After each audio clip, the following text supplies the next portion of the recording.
বাগড়া চুপ করবে।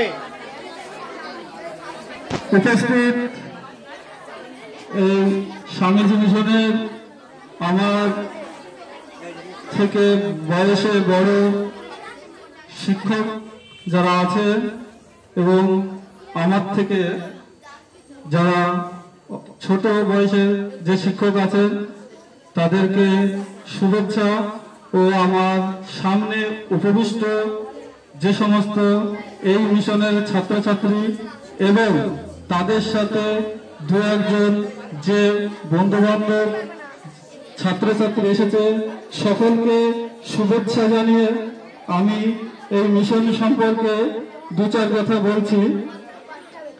আমাদের 2019 সালের সেশন আজকে আনুষ্ঠানিকভাবে আমরা শেষের দিকে যাচ্ছি, কিন্তু তোমরা জেনে রাখো যে পড়াশুনো কিন্তু 1-2 বছরের জন্য নয়। পড়াশোনা এমন একটা জায়গা, এটা একটা ম্যারাথন দৌড়ের সমান বলা যেতে পারে। আর পড়াশোনা কিন্তু শেষ নেই, পড়ার শেষ নেই। পৃথিবীতে যতই পড়ো না কেন তুমি, যত পড়বে তত বলবে, কিন্তু পড়াশোনার কোনো শেষ নেই।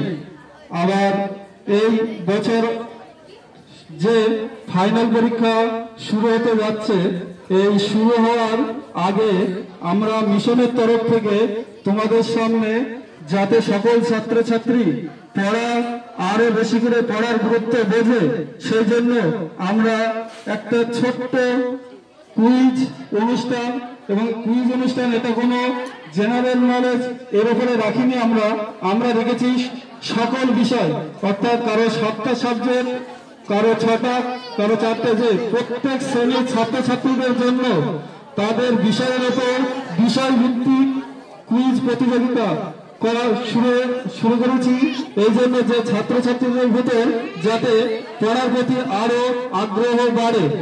পড়াশোনা এমন একটা জিনিস আমাদের ভবিষ্যৎকে এগিয়ে নিয়ে যেতে সাহায্য করবে।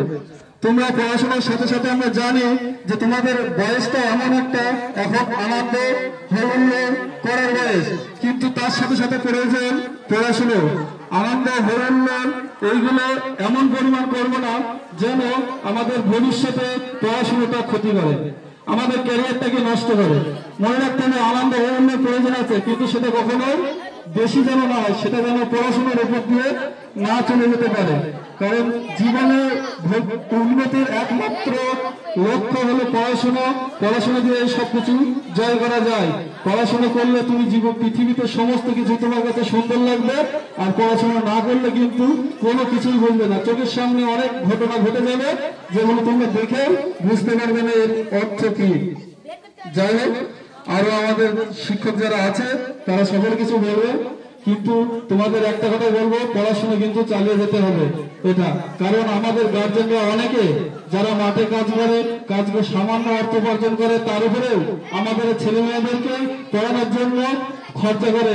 আর আমরা যদি পড়তে না পড়ে শুধু রাস্তা দিয়ে যাওয়ার আসে এটাকেই শেষ করে, তাহলে কিন্তু আমাদের শুধু খারাপ লাগবে না, আমাদের হয়তো আজকে আছে কালকে আমাদের কাছে নাও থাকতে পারে, কিন্তু মা বাবা যে ইচ্ছা সেই ইচ্ছা কিন্তু পূরণ হবে না। অনেক কষ্টের বিনিময়ে কিন্তু তোমাদেরকে পড়াশোনার জন্য অর্থ ব্যয় করে, এ কথাটাও কিন্তু মাথায় রাখতে হবে। আর সামনে পরীক্ষা, সেই পরীক্ষার প্রতি নজর দিতে হবে। পরীক্ষার পর যদি আমাদের মিশনের, আমাদের শিক্ষকদের কালচার, আমাদের শিক্ষকদের আচরণ ব্যবহার যদি ভালো লাগে, তাহলে অবশ্যই আবার আমরা নেক্সট ইয়ার শুরু করবো 25শে ডিসেম্বর। ওই দিন কেক বিতরণের মাধ্যমে আমরা আমাদের নেক্সট ইয়ার শুরু করবো।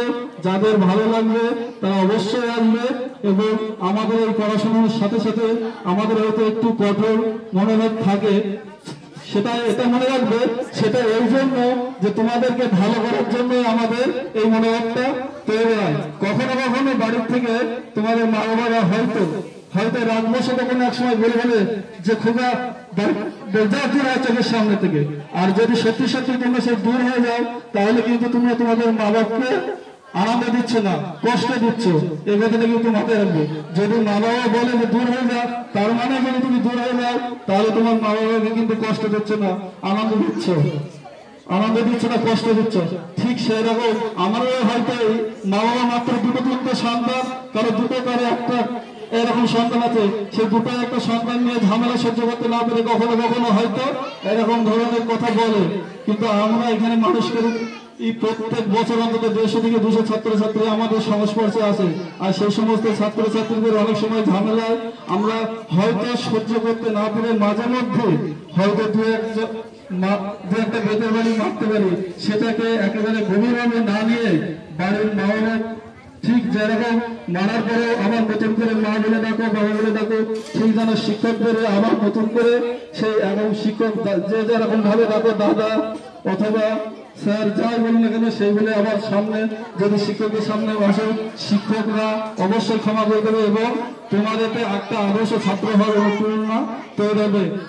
আর বেশি কিছু বলছি না, এই বলে আমি আমার সংক্ষিপ্ত বক্তব্য শেষ করছি।